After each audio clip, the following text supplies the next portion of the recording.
स्वागत है आपका आपके अपने चैनल देसी धमाका में। अब जब सभी पूरी तरह टूट चुकी है डिवोर्स में मिलने के बाद, अब सभी को ऐसे में संभालने के लिए, उसको जीने की आस देने के लिए यहाँ पर सभी का हाथ थाम लिया है सूर्य प्रकाश सर ने। जी हाँ, सभी की जिंदगी में जो भी दुख चल रहे हैं उन सभी दुखों को भगाने के लिए अब सूर्य सर यहाँ पर आ चुके हैं और उन्होंने फैसला करा है कि वो सभी के साथ देकर रहेंगे जब तक वो IAS नहीं बन जाती। और जो सभी के ऊपर 5 साल का बैन लगा है वो बैन भी वो हटाने वाले हैं। यहाँ पर जब सूर्य सर आते हैं और देखते हैं कि आज ये इस चाय वाली के नाम से एक शॉप है, और जब वो जाते हैं और सभी से मिलते हैं और जब सभी की कहानी सुनते हैं तो वो उससे बहुत ज़्यादा मोटिवेट होते हैं, बहुत ज़्यादा इंप्रेस होते हैं। वो कहते हैं कि इतनी सी बच्ची इतनी मेहनत कर रही है अपनी पढ़ाई के लिए, अपने सपने पूरे करने के लिए तुम क्या कर रही हो, आज तुमने साबित कर दिया अगर जज्बा हो तो इंसान कुछ भी कर सकता है। यहाँ पर सभी बताती है कि सर मेरे से इतना बुरा हुआ, मुझे कॉलेज से निकाल दिया गया, मेरे खिलाफ न्यूज़ आर्टिकल प्रिंट कराया गया और अब मेरे पति ने मुझे डिवोर्स दे दिया।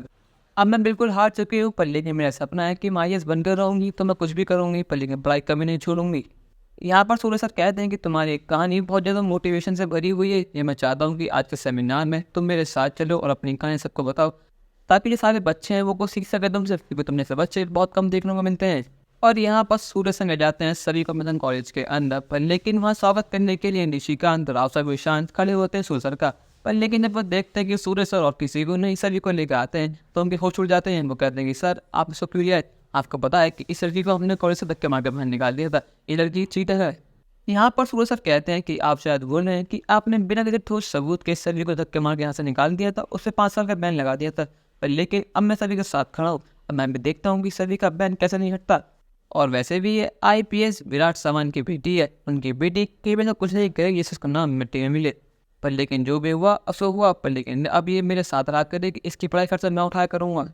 और वो कहते हैं कि राव साहिब आपको मेरा स्वागत तो करना ही होगा, साथ ही साथ इस लड़की का वेलकम करना होगा, अगर आप ऐसा नहीं करते हैं तो मैं बिना देरी करे यहाँ से लौट जाता हूँ।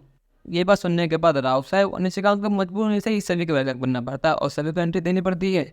यहाँ पर निशिकांत कहता है कि ईशान तूने देख लिया ना, ये लड़की चालाक है, इस दिन में दुख भरी कहानी बताकर अपने सर को भी फंसा लिया, पता नहीं सभी कितना नीचे गिरेगी। और निशिकांत बन देता है ईशान के कान, जिससे ईशान में गुस्सा और बढ़ जाता है। वो कहता है कि सभी ने सारी यादें पार कर दी हैं, उसने कि 100 का साल लेना शुरू कर दिया है। अब यहाँ पर सूर्य सर ने सभी का हाथ थाम लिया है तो क्या वो जिसकी खोई हुई इज्जत वापस दिला पाएंगे, अगर सभी को बैन लगा वो क्या वो उधर हटा पाएंगे या नहीं, अपनी राय हमें कमेंट में जरूर बताइएगा और चैनल को नहीं किया सब्सक्राइब तो कर लीजिए। धन्यवाद।